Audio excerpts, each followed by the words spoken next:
बंधुओं, कैसा सौभाग्य संजय राजा का कि जिन पलों में गिर रहा था उन्हीं पलों में उसको उठने का आलंबन मिला है।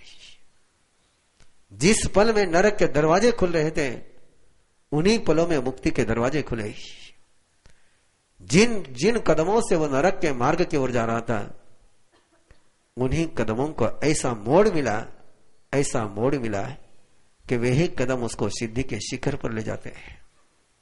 ऐसा ही होता है जीवन में।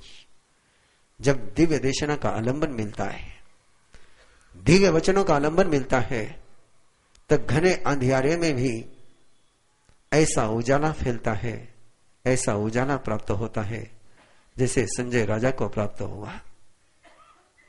और संजय राजा अभयदाता बना है। और अभय देना हो, अभयदाता बनना हो तो संयमी होना ही होता है। और संयमी बनकर के जब राजा संजय गर्दभाली आचार्य के द्वारा दी हुई विद्या, दिया हुआ आचरण का मार्गानुसरण करते हुए जब जी रहा था, एक बार एक संत से मुलाकात हो गई। संत बहुत सुंदर थे और संत सुंदर ही होते हैं, कोई परिचय नहीं।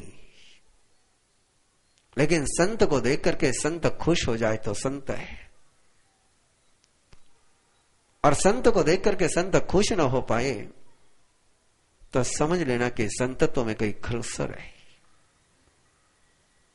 राजा संजय को देखा, वो क्षत्रिय मुनि था, कोई परिचय नहीं, लेकिन उसने पूछा, जहां से दिशैरुवम प्रसन्नम ते तहा मनो। क्षत्रिय मुनि ने राजा संजय को पूछा कि जैसा तुम्हारा रूप दिख रहा है, प्रसन्न रूप दिख रहा है, समृद्ध रूप दिख रहा है, वैसा ही तुम्हारा मन भी प्रसन्न है। इसलिए वो पूछ रहा है, किम नामे किम गोते कसठाय व महाने कहम परिरसी बुद्धे कहम विनयति उच्चसी। हे प्रसन्न मना, हे दिव्य रूपा साधक, तुझे देख करके मेरे मन में जिज्ञासा हो रही कि मैं तेरा नाम जानूं, तेरा गोत्र जानूं। तुम किस लिए ब्राह्मण बने हो, किस प्रकार से तुम साधना कर रहे हो, और किस आधार पर तुम विनीत कहलाते हो। तब राजा संजय, जो संयमी संजय बन चुका था, उसने जवाब दिया, संजो नाम नामेनम तहा गोतेन गोयमो गद्द भाली ममा एरिया विद्या चरण पारगान। विद्या और आचरण के जो पारगामी है, ऐसे गर्दभाली मेरे आचार्य है और संजय मेरा नाम है। जब सामने वाला सुनने वाला होता है तो खुलने का मन हो ही जाता है। फूल में खुशबू हो तो मधुकर उसको गीत सुनाता ही सुनाता है। राजा संजय एक ऐसा खुशबूदार फूल कि क्षत्रिय मुनि उसके पास गिन गुनगुनाने लगे। राजा संजय ने पूछा नहीं, लेकिन बताने लगे हो कि जीवन की कई समस्या ऐसी होती है कि जिनका समाधान क्रिया से ही मिलता है, लेकिन हर समस्या का समाधान क्रिया से नहीं मिलता। कुछ समस्याओं का समाधान अक्रिया से भी मिलता है। विरत हुई की उस गाथा की आराधना जब अवसर आएगा कराएंगे ही कि जीवन के 4 मार्ग है, क्रियावाद, अक्रियावाद, विनय और अज्ञान। ये चारों सम्मिलित बनकर के जब जीवन में साकार होते हैं तब जीवन में समाधि की प्राप्ति होती है। और ये चारों जब अकेले अकेले होते हैं तो जीवन को 4 दिशाओं में बांटना पड़ता है। बड़ा सुंदर है प्रतिपादन परमात्मा का कि परमात्मा ने क्रिया को भी समझा, अक्रिया को भी समझा, विनय को भी समझा और अज्ञान को भी समझा। हर सवाल का जवाब ज्ञान से नहीं मिलता, हर सवाल का जवाब कर्तृत्व से नहीं मिलता, और हर सवाल का जवाब केवल झुकने से भी नहीं मिलता।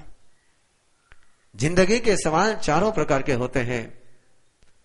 कई सवालों के जवाब पुरुषार्थ से मिलते हैं, कई सवालों के जवाब कृपा से मिलते हैं, वहां स्वयं का कर्तृत्व कोई काम में नहीं आता है।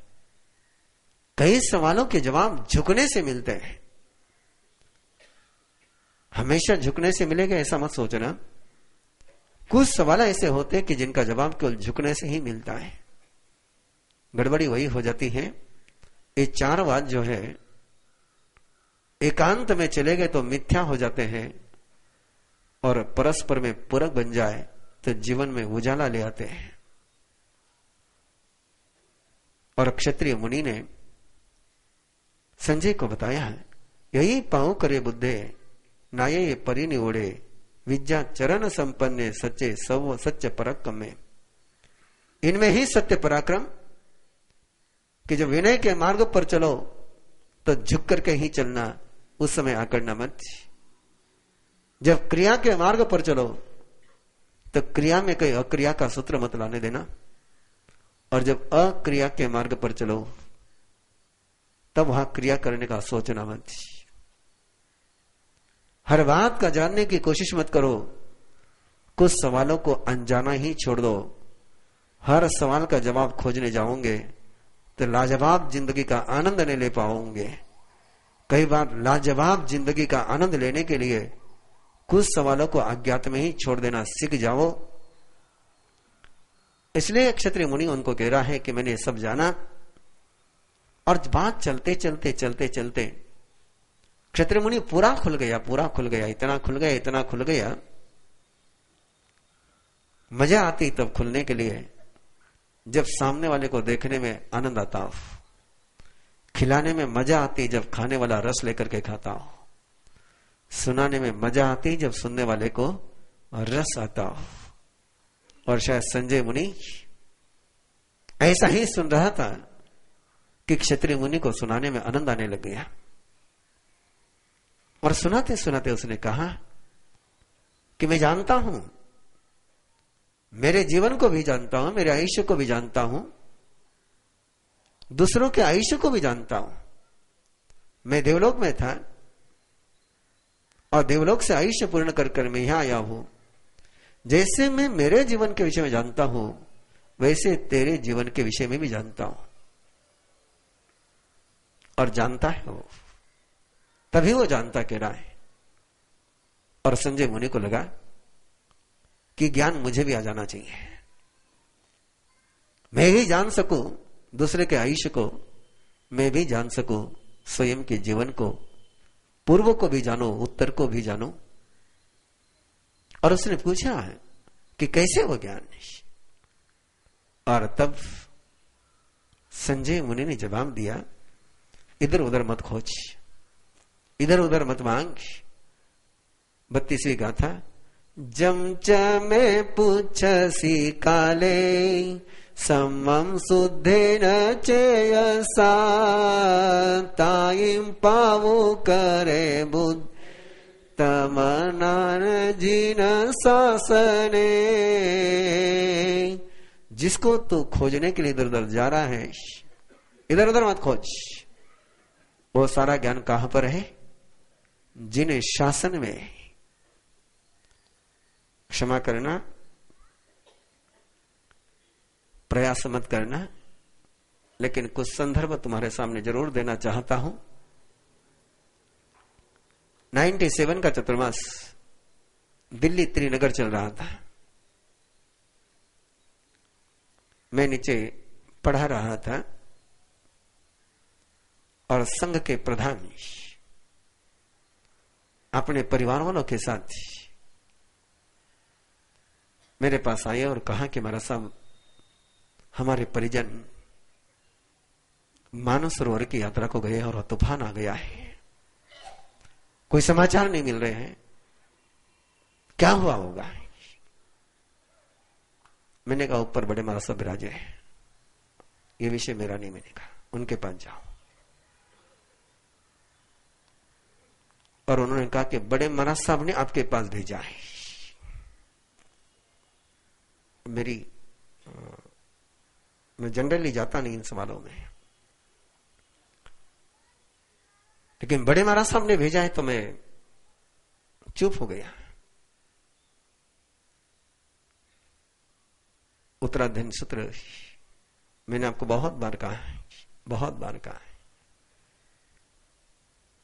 मेरे लिए हर समस्या का समाधान कहिए तो उत्तराध्ययन सूत्र में है। और उस समय आप सोचते होंगे कि इसके अर्थ में जीवन की ऐसी कोई समस्या नहीं जिसका समाधान प्रभु नहीं देते हैं। और जब बड़े महाराज साहब ने भेजा तो मुझे सोचने के लिए कोई मार्ग नहीं रहा है। बंधु, बड़ों का विश्वास कभी मत तोड़ना।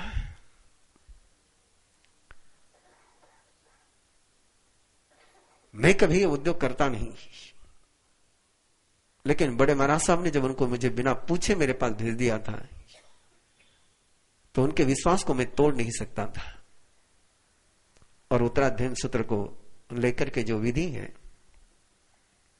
उस विधि से प्रकाश किया और उत्तराध्ययन सूत्र ने जवाब दिया। मैंने उनको कहा घर पहुंचो, जवाब मिल जाएगा। और वो घर पहुंचे, घर के आंगन में उन्होंने कदम रखा और फोन की रिंग बजी। फोन उठाया, बेटे का फोन था कि हम सुरक्षित हैं। ऐसे एक नहीं, बहुत रेफरेंस है, बहुत संदर्भ है। मैं यूं ही नहीं आपको आराधना में जोड़ना चाहता हूं, इस आस्था और अनुभूति के आधार पर जोड़ना चाहता हूं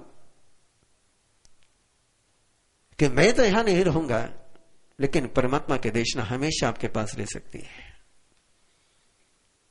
मैं हर कदम पर आपके साथ नहीं जी सकता हूं, लेकिन परमात्मा की देशना आपको हर कदम पर साथ दे सकती है। यदि इसका सहारा मिल गया तो और किसी के सहारे की जरूरत नहीं रहती है। और मुझे कहने में कोई संकोच नहीं, कोई झिझक नहीं, कोई डर नहीं, कोई आशंका नहीं। आप सभी को पता ही मैं जिंदगी में बहुत चुनौतियां लेते रहता हूं, लेकिन चुनौती के समय में मेरे पास कोई सुरक्षा कवच होता है, कोई समाधान का मार्ग होता है तो केवल उत्तराध्ययन सूत्र ही होता है। इसलिए मैं पंचांग का मुहूर्त नहीं देखता, इसलिए मैं बाकी और कहीं नहीं झांकता, कहीं नहीं झांकता। मुझे जो चाहिए वो मेरा उत्तराध्ययन देता है, जो मेरे लिए उपयुक्त है वो उत्तराध्ययन सूत्र मुझे देता है।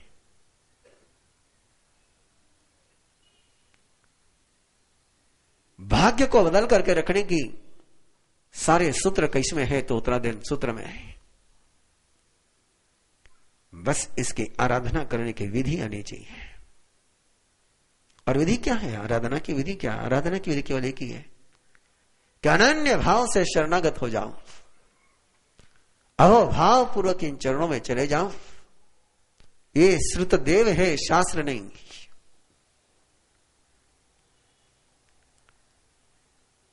शास्त्र होता है स्वाध्यायों के लिए,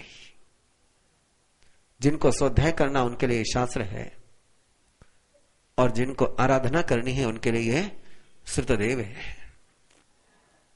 और श्रुतदेव के रूप में जिन्होंने इसकी आराधना करी,